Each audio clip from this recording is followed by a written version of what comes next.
Welcome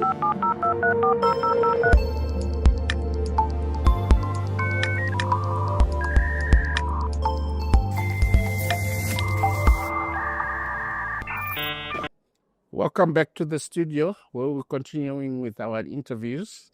Now we are joined by Kerissa Varma, the president of Women in Cybersecurity in Southern Africa. Kerissa, welcome. Thank you so much for having me. Good, thanks. Let's just start off with your views about the Security Summit. This year we're celebrating the 20th year. What's your take on that? So I actually spent some time yesterday reflecting on 20 years in security in Southern Africa. And the sector has transformed drastically over the last 20 years. Yeah. We have a lot more female representation. There's a lot more diversity in the people that we find in cybersecurity. We have a long journey still to go, but I'm really encouraged in what I'm seeing at the summit this year and the degree of diversity we have. Now, moving on into the crux of the matter, which is, from your experience, is a CISO position more technology or a business leadership? So this is like the age-old question. How much time should the CISO spend with technology and business? And what does business do and what does the CISO do? And for me, I think that it's actually the wrong discussion to be having. Yeah. A lot of CISOs position themselves as a chauffeur. I'm driving this car and I'm securing this organization, and everyone else, whether it's technology or business, are passengers. What happens when you have a chauffeur and you're a passenger? You don't care about traffic. You don't care about potholes. You don't care about traffic lights. You don't care about what time you leave, because it's not your job to get to the end destination. And I think CISOs need to fundamentally transform that discussion, because we shouldn't be talking about business or technology or CISO. We should be talking about each person playing their part to secure an organization. And where should be most of the attention of a CISO spent on? So I believe that a CISO needs to understand business intrinsically. If you don't understand what your business is trying to achieve, you're not going to be able to secure it.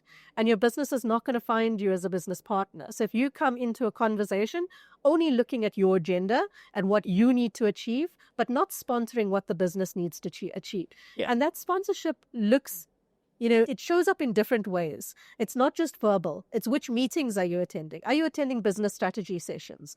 At board, are you actually interested in the conversations that happen before and after the cybersecurity slot? Are you actually leaning into what the business and technology is doing? And that is a fundamental need in business, right? You talk about positioning a CISO into business leadership.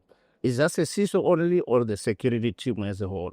I think it's across the board. If you look at the organization, across every single layer, you need influence to be able to achieve what you need to achieve with cybersecurity. And I think cyber practitioners as a whole, we've got a degree of bravado. The world is changing around us so quickly, and we feel like we need to understand everything and be able to talk to everything. But I think if you really sit and in the problem, and with a little bit of humility, you realize that you actually can't solve the problems everywhere at all the time. Yeah. You need the business and technology teams to come with you. And the only way cyber teams can do that is by true partnership, true contracting, and allowing a little bit of a let go of control. The whole mindset of cybersecurity has been command and control. I will tell you what to do. Yeah. But actually, we don't have all the answers anymore. The teams that are doing the work probably have better answers than we do. So we need to listen more and involve the teams around us with the solution. And you talk about mindsets. What are some of the mindset shifts that are required within the security teams to make this transition you're talking about? So I think I spoke about a little bit of humility, and I think the world is transforming so quickly. And cyber teams have this huge challenge to be able to know every technology, understand every business process, understand every capability. It's really impossible. It's an impossible task. So if we show up and we say, actually, I don't know, but I need all of you to join me in finding a solution and then putting that solution in place, it's a very different stance to go into it that I will tell you how to do it. Yeah. And I think that mindset shift is really important. Moving forward, what are some of the hurdles that you have encountered when you're trying to engage with boards or executives on the value of cybersecurity? Yeah, it's a great question. I think boards and executive committees are starting to understand that the world is transforming so quickly that we live in an era of ambiguity and we live in an era of uncertainty. I think the most difficult conversation to have at a board and exco, especially about a risk like cybersecurity that most boards and excos find as one of their highest risks, is to go in and say, actually, there is a large degree of uncertainty as to what we will face tomorrow. Geopolitics is changing so rapidly. AI technology is disrupting the way we operate, the way we work.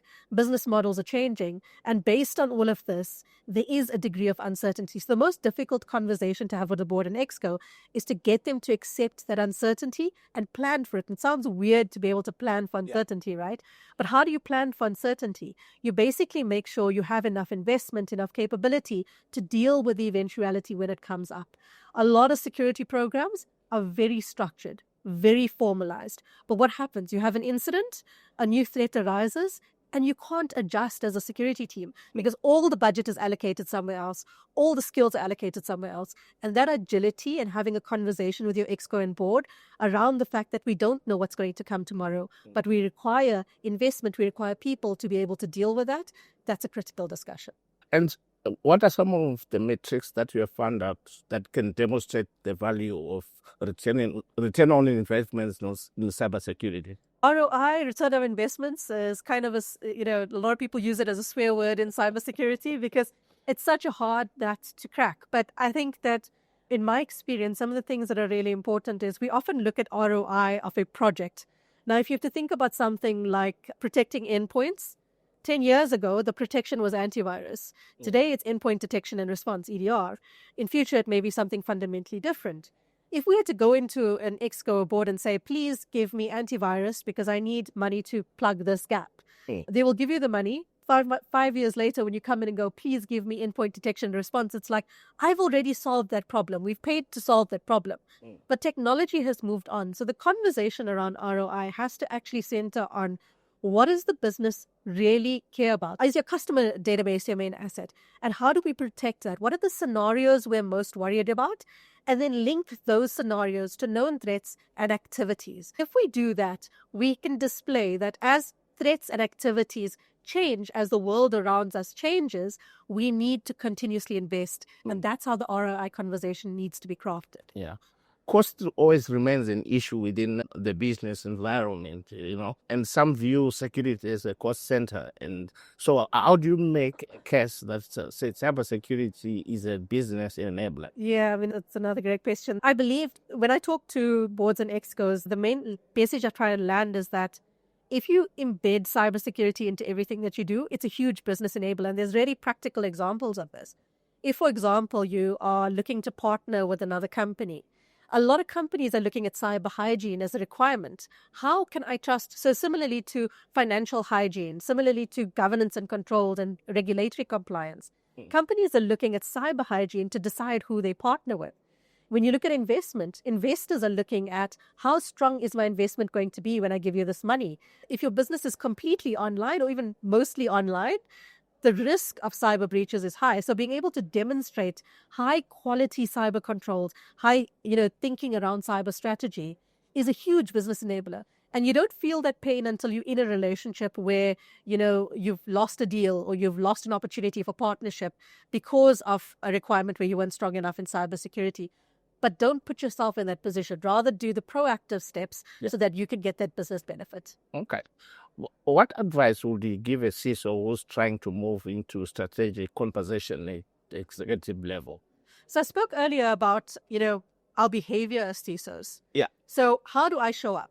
If I am sitting in, the majority of my meetings are with the security team, if I'm very inwardly looking, if I'm not looking into the technology team, if I'm not looking into the business team, if I'm not injecting cyber conversations into business conversations, then I'm not doing my job to be able to be more of a business partner. What the business is really looking for is they're looking for me to bring my expertise to challenge, to make them think differently. And if I lean out of business strategy, if I lean out of technology strategy, if I lean out of those conversations, I'm not showing up as a partner that wants to make their strategies better, that wants to make their implementations better. So really leaning into, and I think where CISOs spend their time, as a lot of cyber teams are still very siloed, very inwardly looking. Yeah. And my appeal would be to really be more outwardly looking towards your organization, towards your business, towards the technology team, and towards the world, and to show up in a way that shows that you're interested in those things. Okay, great stuff. Still on the CISO, how has the role of a CISO evolved in the last decade, and what's the future look like? So I think CISOs are more and more being asked to be strategic partners and advisors. If you think back a few years, a CISO wasn't a common presence at a board, but more and more CISOs are, have regular board communications slots. Yeah. Boards are interested in this conversation. So that transformation is happening really well at board and executive level. The board and the executive gets that this is a big concern. I think the main transformation now happens underneath that layer. How do we influence into the business? How do we influence into technology teams and bring them with us to craft the solutions that we implement? And don't expect that all the answers come from cybersecurity. They're going to come from all over the organization, and the organization should feel empowered to voice their concerns, voice their opinions, voice their goals towards the security program, and really own their component in the security program. Okay. Moving on, how does one maybe make sure security is not seen as a hurdle to innovation and try to move the business forward? There's always trade-offs in cybersecurity. I mean, if you had a completely secured world, we'd probably have everyone disconnected from everyone, no one talking to each other on the internet, because with online communication, with online transactions, there is an inherent risk that we all face. Yeah.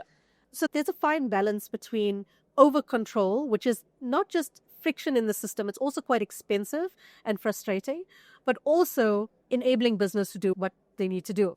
And I think the balance comes in two places. The first one is understanding early on what the business objectives are and what you're trying to achieve, and building security, commensurate security. So not over-engineering the security, keeping the user experience in mind. Security should be something that enables you to do your job, that makes you feel safer. It shouldn't make you feel frustrated every day to get into work and have a bad experience. And I think we're not having enough conversations in cybersecurity about the experience that people have of security. Okay. Because you think about something like multi-factor authentication, right? A few years ago, not many people would be using multi-factor authentication. Today, most of us authenticate on devices, on our work, emails, and things like that using biometrics. And it's actually easier and it's more secure. So look for those opportunities where you can get both worlds to coincide, and they generally build a lot of goodwill around what you're doing.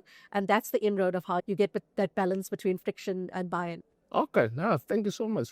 Moving on, can cybersecurity be seen as a differentiator within the business environment? Definitely. I mean, I spoke about, partnerships and acquisitions and things like that. Yeah. More and more I'm seeing, when people partner with vendors, even small vendors or large vendors, there's a massive due diligence that happens around cybersecurity. And a lot of people are feeling frustration around these massive checklists and spreadsheets that people get to complete.